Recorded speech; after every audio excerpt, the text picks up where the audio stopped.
morning and welcome to Rising. I'm Amber Athey and I am back with Jessica Burbank to bring you another edition of Rising Friday. Good morning, Jessica. It's good to be back, Amber. Absolutely. We've got a lot of news to get into today. First, Hunter Biden has been indicted on 3 new federal gun charges by special counsel David Weiss. The president's son was charged with failing to disclose drug use when seeking to buy a weapon, as well as unlawful possession of a firearm while addicted to a controlled substance. Hunter Biden's attorney, Abby Lowell, took to Good Morning America this morning to make his client's case, saying it will be likely dismissed before it reaches court due to the, quote, unconstitutionality of the statute. We've got an all-star panel joining us now to weigh in. Former Trump White House Associate Counsel and Vice President at Restoring Integrity and Trust in Elections, May Mailman, and former Biden White House aide and Democratic strategist, Michael LaRosa. Welcome to you both. Thanks for joining us. Yeah, thanks for having me. So I want to start with you, Michael. What is Abby Lowell talking about when he says unconstitutionality of the statute? Is the Biden team going to defend Hunter on Second Amendment related grounds?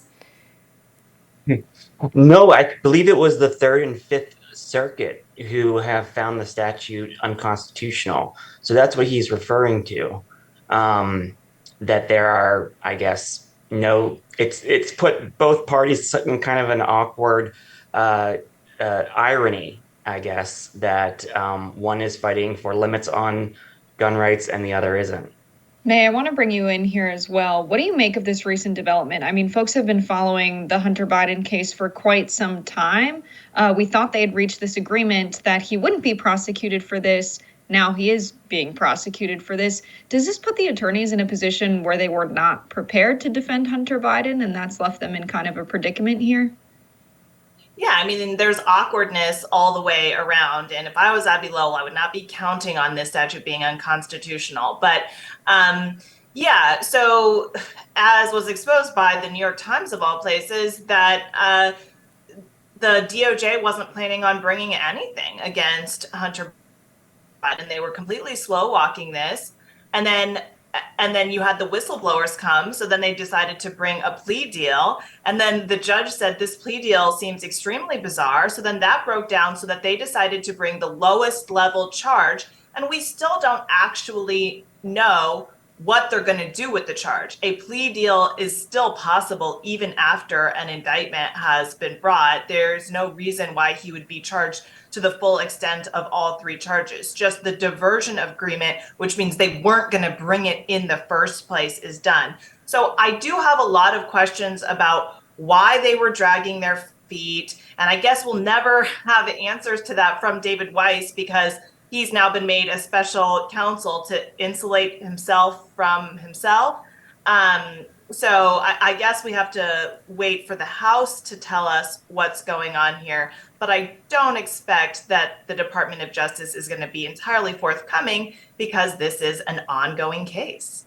Right. And May, if I can follow up on that, one of the issues with that plea agreement just a month or so ago was that it had this clause that would essentially give Hunter Biden immunity from future charges related to the facts of the case, which could conceivably cover pretty much all of his business arrangements, because it talked about his work at Burisma and with these other foreign companies. Is there any chance that something like that will try to be brought back by the DOJ prosecutors, or is that completely dead, you think? I guess it depends on whether they think they can get away with it. And I think at this point, they probably think that they can't. And one of the, Biden's DOJ was never going to bring big and scary charges. The fear was always that one day Biden is not going to be president, and how do we insulate Hunter Biden from that day? So, that really will be the question. I don't expect for the Department of Justice to bring foreign agents charges or anything much bigger than the gun case we see here. But will DOJ be able to sign some sort of agreement that will help insulate Hunter Biden in the future? And if they could do it, I think that they would. But now that the public is a little bit aware of this, I actually don't expect for something that sweeping to be presented again. So, Michael, we saw Karine Jean-Pierre decide to walk away from the press briefing. At the moment, she was asked about Hunter Biden. Of course, we have this criminal case with Hunter Biden being processed by the Justice Department, but there's also the court of public opinion. And a lot of people are paying attention to the Hunter Biden case. What do you make of that move to simply not answer questions and walk out of the press briefing? Well, first, real quick, I just want to address one thing that I think we should clarify is that it is not the Biden Justice Department. This is the Justice Department, right? The prosecutor was appointed by Donald Trump. The case was opened by Bill Barr. It was investigated for 3 years prior to Joe Biden becoming president. If they weren't able to make a charge under Bill Barr and Donald Trump, I'm guessing they are probably never going to be able to keep making that case, no matter how long it drags out. Remember, this investigation, which most lawyers, every lawyer that I've seen on television has said would never happen, would never have been opened if his last name wasn't Biden. Let's just keep in mind that it has been now longer than the Monica Lewinsky and Whitewater investigation. And all we can come up with are charges on a gun that have never, ever been prosecuted before. I think these charges were referred in Delaware in 2019. There was 3 of them. None of them were prosecuted. No charges were ever brought. So it's important for the public to know that, and it's important for the public to know that the people David Weiss was appointed by Donald Trump, was never prepared to charge Hunter with a crime. They had a signed agreement. They had a verbal agreement. In most instances, agreements are agreements when both sides agree they have one. I'm not a lawyer, but as far as I know, when both sides say they have an agreement, you have an agreement. As far as the public relations aspect goes, look, the White House wants to keep distance from the DOJ because there's an ongoing DOJ investigation. And unlike the last administration, they don't like to use their attorney general as their own personal lawyer. And that's that's the kind of integrity Joe Biden has brought back to the White House by keeping the Justice Department, no matter who they're investigating, keeping on the Trump prosecutor, which I'm guessing to say, if the shoe was reversed, President Trump, because we know he did this before, would fire a Biden-appointed attorney general or a Biden-appointed prosecutor. Michael, I want to push back on a couple of things that you said there. I mean, namely, you say that the investigation taking so long and only uncovering the gun charge is proof that there's no there. But these IRS whistleblowers say that the investigation was intentionally slowed down so that the biggest charges would be beyond the statute of limitations, and so that investigators would avoid following threads to the president himself. Do you think the IRS whistleblowers are just making that up?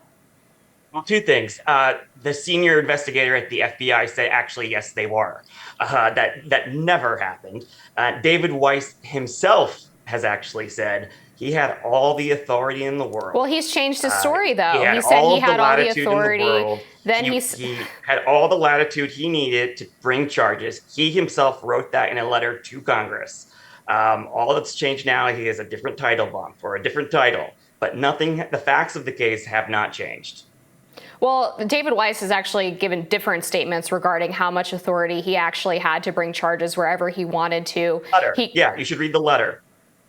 Right. He said in the letter one thing, but then he's also stated that he was told that he could ask for the authority, but he never did because he was under the impression that it wouldn't be given to him. He's given multiple different statements about this, but May, why don't you respond to what Michael said as well? Well, it wasn't just David Weiss, it was the FBI as well. So we should be clear. It wasn't just David Weiss who said he was not hamstrung. The FBI has also discredited the whistleblowers, and Hunter Biden's attorneys are suing the whistleblowers for potential violation of his rights as well.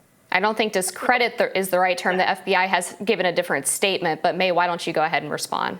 Yeah, I wouldn't say that the whistleblowers have been discredited. You do have 2 people who testified before Congress, and to say that two non-political, in fact, Democrat. Now we like the bureaucracy. Do we like the bureaucracy now? Do we trust the swamp now? Oh, let her finish. Let her finish.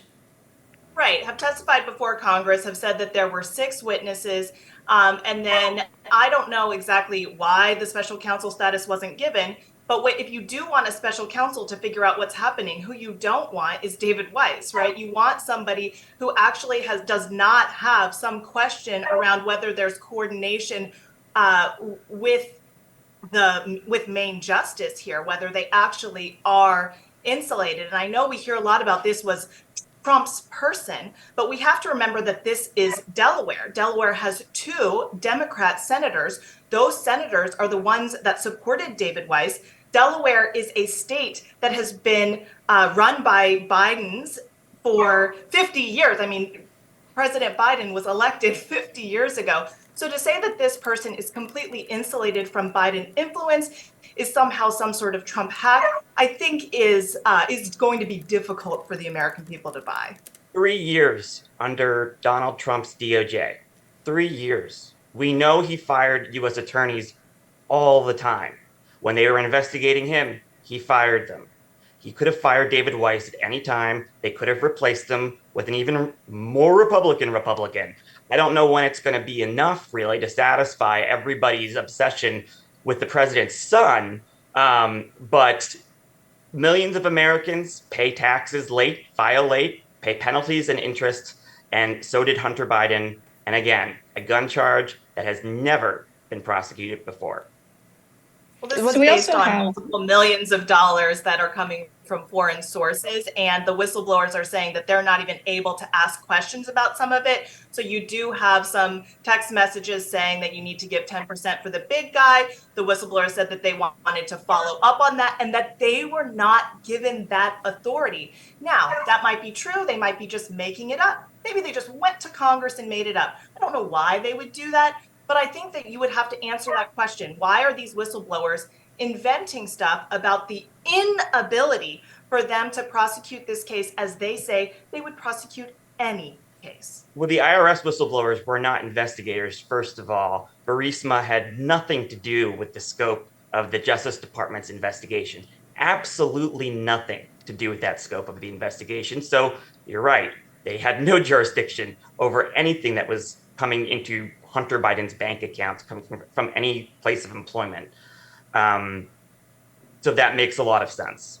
Well, as they say, the normal process is follow the money. We see a lot of money coming in. We don't know where it's going. And that's not what the would scope normally of the happen investigation is was about. Follow the money. And they were not allowed to. Burisma was mentioned in the That's plea not what deal, the so DOJ obviously it's part investigation of this. And also, No, it's not. if you're Burisma was not. mentioned in the plea deal between the DOJ and Hunter Biden. Not part of the it was scope part of of the the fact investigation. statement. And if you're looking at whether or not someone paid the right amount of taxes or failed to pay their taxes, you absolutely have the right to follow their income sources. We're going to have to leave this one here. We've got a lot more to talk about, and we'll continue, exploring what's going on with the Hunter Biden case, both with the House investigation and what's going on with these criminal cases. We've got more from this panel and more rising after this.